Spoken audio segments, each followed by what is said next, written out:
Hello, everybody, and welcome to another episode of Focus for Football podcasts. Today, I'm joined with Andy Rusco. You right, Andy? Hi, Ethan. How are you doing? Not too bad. Seems weird saying that because we have just filmed the last one. That's right. That's right. We did indeed, but I enjoyed it, and I'm always enjoy a good welcome off you. Awesome. Right, we're going to jump straight into it today. We're going with the best 11 Premier League players of all time. Yeah. Well, it's something when you spoke to me, it was something that I really wanted to do on this one. I thought it was it would have brought out a lot of good conversations on this one. So I'm really looking forward to this one. Now, there's a lot of names I've wanted to throw out there. So if there's names thrown out by you that I've thought about but not wrote down, I'm going to let you have them. Okay. But I'm going to shout out my own names as well, just to get them in the mix. Is that because I'm older than Ethan, and it's because you can't remember back to 1992 when Oldham Athletic, who have just been relegated, by the way, to the conference, the non-league, were in the Premier League once upon a time. This is where it's going to be difficult because I obviously remember all the fantastic players from back in the day from the big clubs that are here now.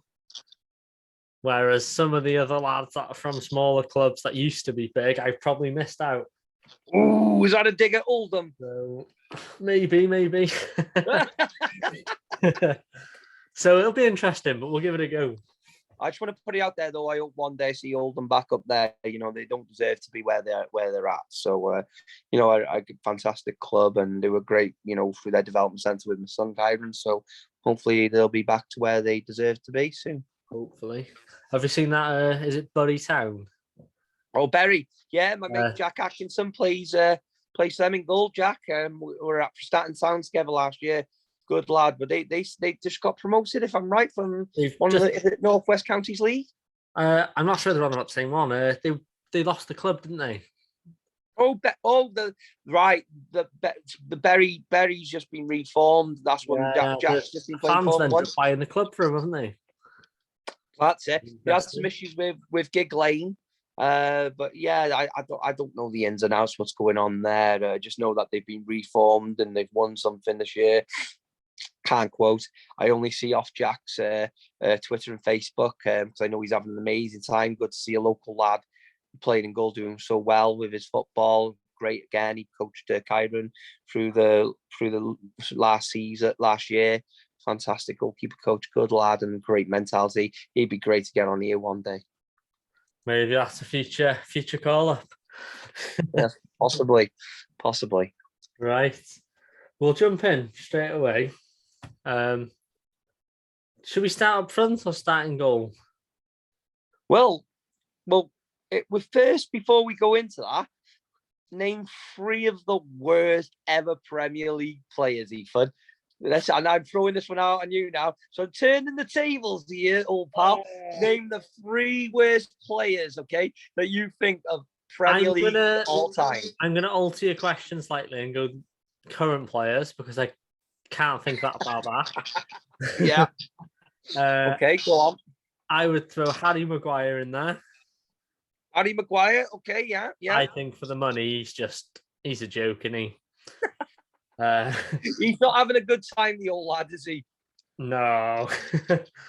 I'm going to be... Maybe this is a bit harsh, but I'm going to throw Kepa in there. Kepa? Oh, again, I think he has his moments. Yeah. He just lets you down on big games. Possibly, yeah. Not saving 11 penalties and then skying your own comes to mind. Yeah. Oh, and then probably... Ooh, off the top of my head, I'd say Karius. Okay. Well, Champions League. I think I've got. I got 3 good ones for you. The first one is William Prunia. Now, William Prunia was, I think it was 94, 95. He made his debut for Manchester United after coming on trial, and Manchester United were lacking centre-backs. And the rules were a little bit different back then with the sign-ups and regulations. And Alex Ferguson chucked him in because he came on recommendation from France. And he had an okay game against QPR. And then if I remember rightly, he played Tottenham. It was New Year's Day, 95. And it just went to pot. And you know what old Ferguson's like, as soon as they go to pot, it's see you later, son, you're off. And William Prunia, a lot of Manchester United fans will remember that name. The other one is got to be, now I've got a toss-up between these two. It's either got to be Massimo Taibi, the lad who got, he went through his legs, that United signed, and he only played like 2 games and Ferguson got rid of him. Or it's got to be Bebe for the other one. They're on equal paring. So Bebe, but the best one, mate, right, is, and I think I caused a bit of a online scene, so I might as well talk about it while I'm here. It's something similar.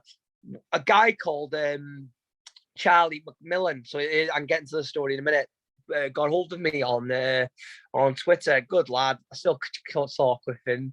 But he said he played for Wrexham. So, you know, we're in a position, we not many people wanted to come to Prestatyn because a lot of, rumours going on there, not very, very welcomed rumours saying, and players ignoring us. Welsh players didn't want to come to us. And obviously we didn't have a budget to go and pay for them. So I rang up the assistant manager at the time and I said, look, we got this lad, he reckons he's played for Braintree and so on, and he's called Charlie McMillan. I said, shall we just sign him on? And if he gets there, he gets there. And if he does, great. So obviously the social media's gone out and said that ex-Wrexham player Charlie McMillan Lopez is signed for Saturn. And everyone started taking the mick. And this is how it brought me back to remind me of a guy. Someone called it the old Ali Dyer. So this Ali Dyer was signed by Graham Souness, again, back in 94, 95, for Southampton when Souness was manager there. Yeah. This guy was apparently George Weah's cousin, right? George Weah was one of the best world players in back then. Okay. And he had no strikers. And Matt Letizia got it. And you could Google all this and YouTube it. And Matt Letizia got injured. So next minute, Souness has thought, right, well, because he trained apparently okay, but he didn't see much of him, he chucked him on the pitch. Well, he had to sub the sub because the lad couldn't even kick a ball straight or anything. So we feel like, again, it's a comical story. So how a guy is actually blagged his way in to playing for a Premier League football club was absolutely quite a funny story. But again, I think I got conned on it this year. I think it was called the modern day Ali Dyer with Charlie McMillan Lopez. Now, by the way, I don't know if Lopez is a good player or not. He plays for the British Virgin Islands. He's apparently got a good career, but I'm hoping he's going to come up in the summer and play for FC United of Wrexham and prove everyone wrong. And the lad wants to. But yeah, so the 3 worst players for me it's got to be Ali Dyer's got to be in there, Bebe or Massimo Taibi, and William Prunia. So, but we'll carry on with this. The best now before we talk about that. Right. I'm going to start off with a player I think we've got the same. I haven't actually looked at your squad, but I think it's the same. Goalkeeper. Go on then. Mate, you want me to go, dear? Yeah. Well, there's only one man for it. I insulted if any other person never picked this guy. He's a treble winner. He won the European Championships for Denmark. He is my all-time favourite. I love the guy to bits. I'll never change my way. Peter Schmeichel. He is exactly who I've got. Class. He's best keeper in the world. He always has been, always will be, I reckon. I remember watching him play. I remember watching him play Wales against Denmark, and Wales were playing at Anfield back then. I went to watch it live, and he picked the ball out of the air with one hand like this, because his hands were like shovels. How he did that was amazing. And you know what, right? I look at it now in admiration. If I could ever have a conversation with him and now like a podcast or something, it'd be honestly, it'd make my day. I think it's one of those things I'd like to do before I die, which I know it probably will never happen, but I would love that. Make that happen, Ethan. I'll love you forever. Get everyone in the comments to start acting him, and he'll be on. Yeah, Schmeichel, Peter, not Tony Schmeichel. We'll bring on like a lookalike. Yeah, don't bring a lookalike, please. Right, we'll move straight on then, if we're agreeing on that, to our two centre backs. Yeah, okay, centre back. So I've gone for Stam, the Dutch maestro. I just think this lad was as solid as a rock. He was class. He was strong. He could tackle. He was pacey, good on the ball. Ferguson messed up by getting rid of him. But Jaap Stam, treble winner. He's the legend. He's the myth. He's the man. But he's not really a myth. Who's your other one? Tony Adams, mate. And not for his dancing reasons either. I don't know if you ever saw that when he's doing his dance, showing him how to defend and keep the shape. No, Tony Adams was an old fashioned, put his body on the line, put his head through anything, and he was good on the ball. And he'd come away with broken noses, and he was just a born leader. Look at that. Jaap Stam, Peter Schmeichel, Tony Adams, 3 born leaders. Fantastic. That is the creme of the creme. Oh, I can see why you've said both of them, but I've got neither of them. Go, who we got? So I've gone with Rio. Rio, okay. I think, you just see highlights of him everywhere. He was one of the best back in his day. Prime Rio, you can't get better, I don't think. Well, YouTube was around then, Ethan, a bit more, unfortunately. Yeah. Well, this is the argument. Obviously, I'm a lot younger. It's one of them. My other one, again, you could argue this one out, I guess, but John Terry. Prime John Terry. Well.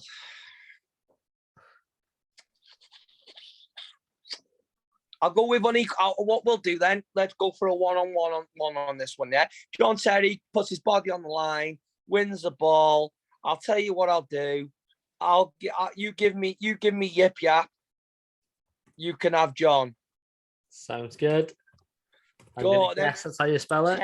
Terry and Stam. Oh, listen.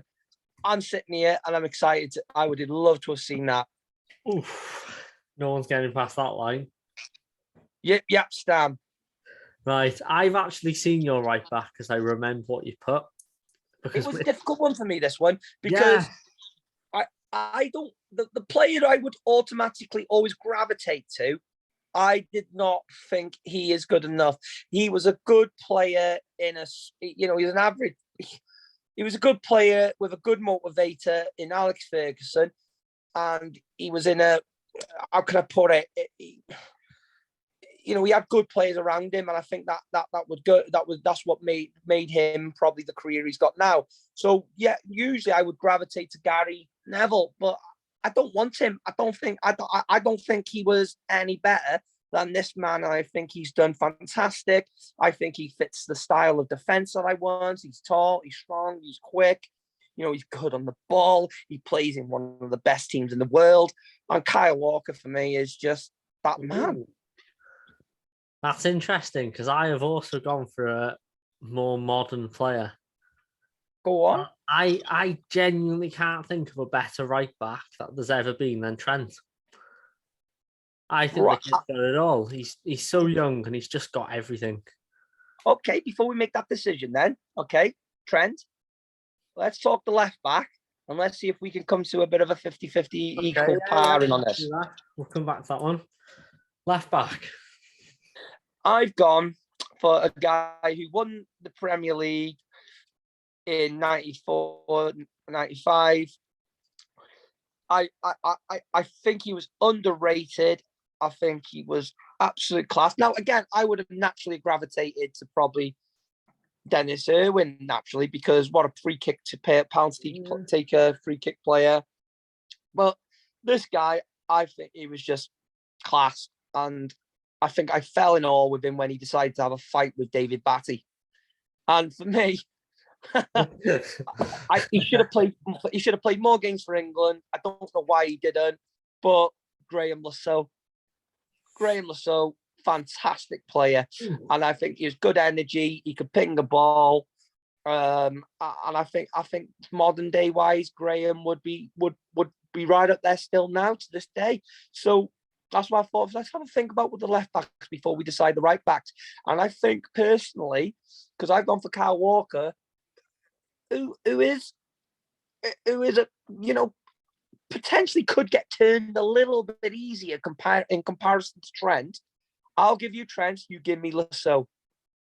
Oh, tell me your left back then. Go for your left back. Tell me your left back. I've gone with Chelsea legend Cole.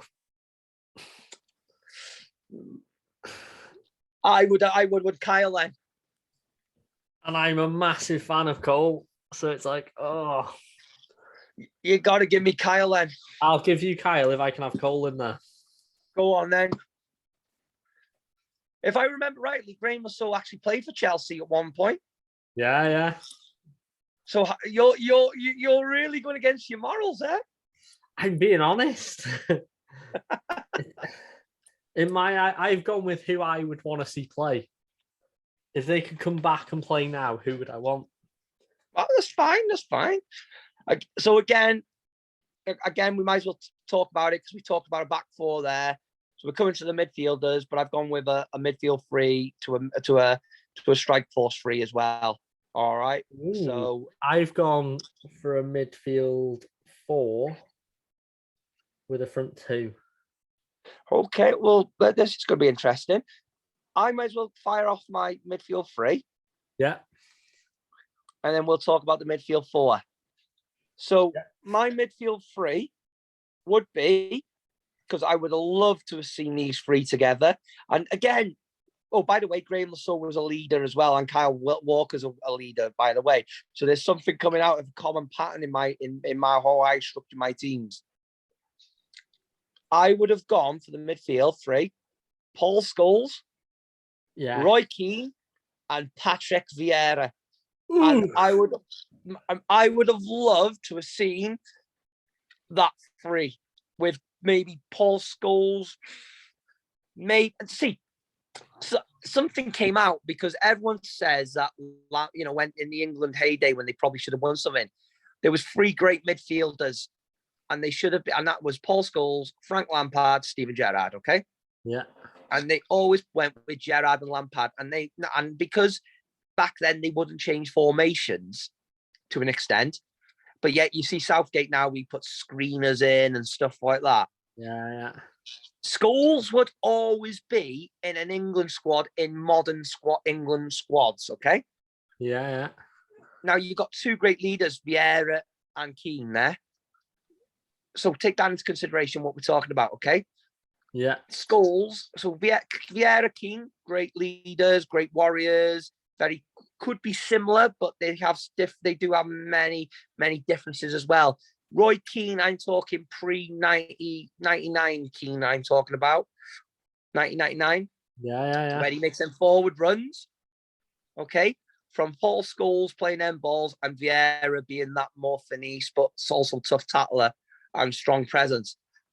I think we could see one of the best midfields, best 3 in that structure. And I think what I would want to do as well is get them 3 in, because I know who my 3 forwards would be again there for it. So so Keane, Scholes, and Vieira is what I would have liked to have seen. But who's your midfield 4? Well, Scholes is in mine as well, so he said. Yeah. Again, should have been in that England team with Lampard and Gerrard. And again, what could have been if they just decided to change that squad around. Scholes could have played like a a Pirlo role in that squad. Let Lampard, let Gerrard be a bit more, up the field. Play him in front of the back four. Maybe Scholes coming on the ball, just dropping balls in, pinging it about. Even though Scholes can go, in his earlier career was more of a top player, by the way, up the field, but he could have easily have gone and done that role, because his passing was absolutely immense. But yeah, Scholes for me, got to be in. Yes, well, mine you could almost play as a 2 in midfield and a 4 up front. Okay, but I've changed their positioning slightly because I think it would work. So my other central midfielder was going to be Frank Lampard.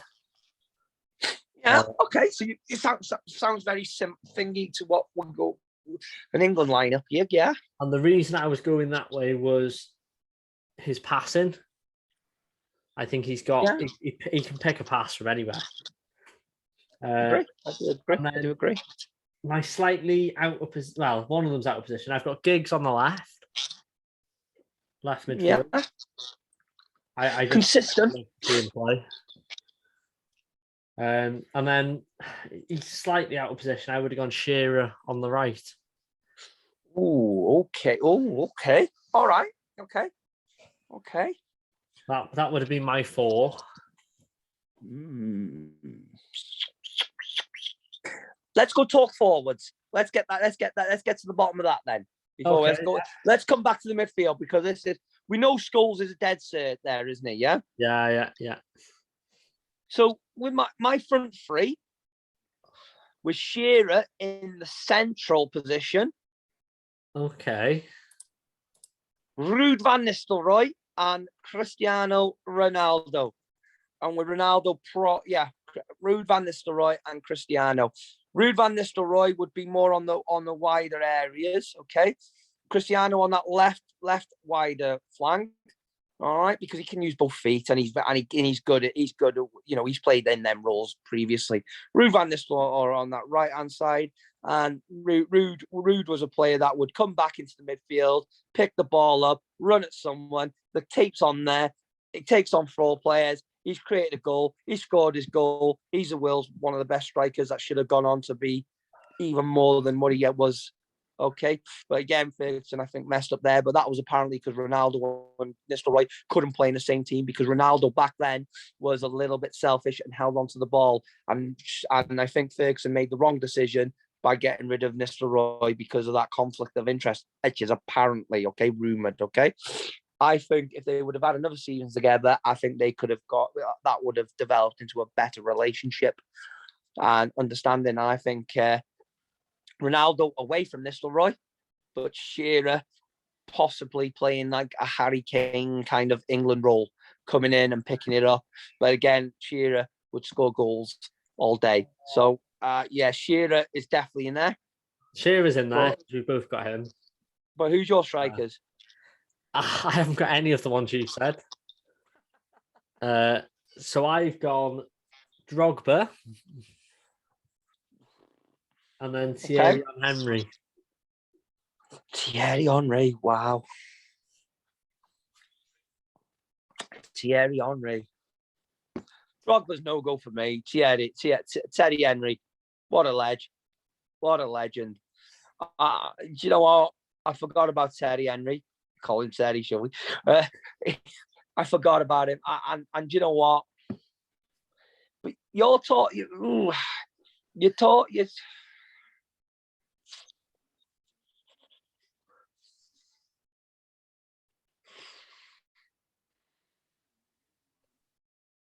Tough one, isn't it?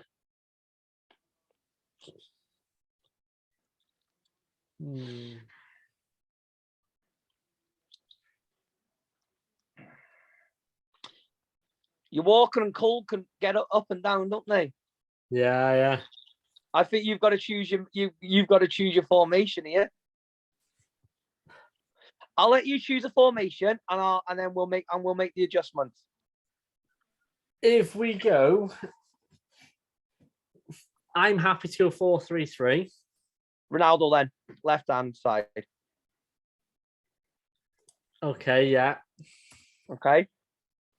Thierry Henry, right-hand side. We're talking about prime players here as well, yeah? Yeah. Thierry Henry, right-hand side. Yeah, I'm happy with that. I'm just going to put Terry. Yeah, Terry. Okay. So Scholes is going in a CDM-ish role, is he? Yes. Yeah? Yes. Okay, so we got the two midfielders to pick now. See, me and you working well as this management here. Now, I'm quite happy to let you pick one of the midfielders if I can pick the other. Yeah, I'm going to be biased. I need a captain. I would have loved to have seen him play with Shearer. I think that would have brought the best out of each other. He would have made forward runs where Shearer would drop in. Roy Keane. He was actually in my team and I crossed him out when I changed the formation. I'll let you have him if I can put Giggs in. We're done. I'm happy with that. I'd love to see Giggs play nowadays. He's just one of the best. Well, you're not going to be seeing him well. He might be playing for HMP somewhere, but hopefully not. That is a very interesting lineup.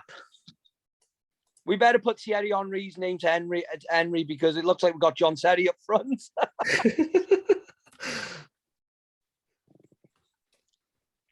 There you go. Thierry Henry, Ronaldo.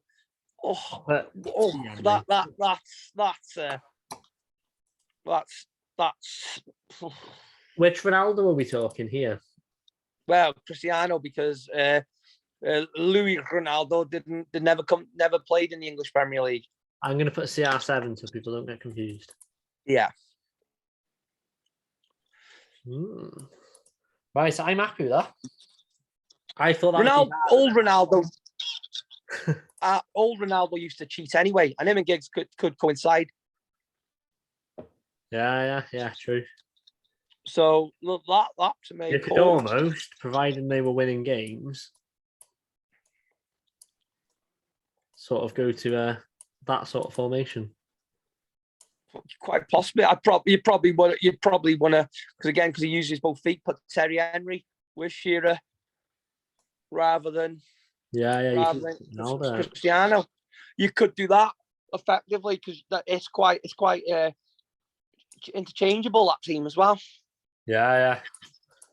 You know, Scholes and Keane. That for me is a fantastic team. That wins the Premier League now. Absolutely. Look at that. Look at this, though, Ethan. Schmeichel, captain. Cole, a leader, captain. Yeah, Stam, a leader. John Terry, a captain. Kyle Walker, a captain. Roy Keane, a captain. Scholes, a leader on the pitch. Okay, but not much of a captain, but he is a leader. Giggs, he's been a leader, but lead by example. Cristiano, a captain. Shearer, a captain. Terry Henry, captain.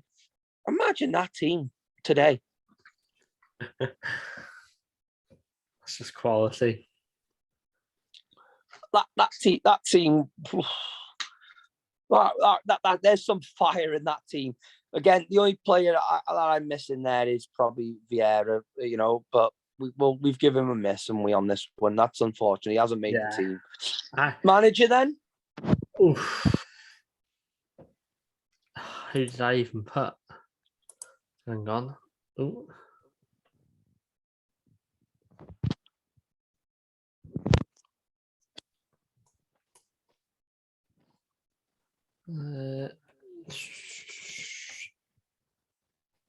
Where's my manager? He's at the bottom, is he?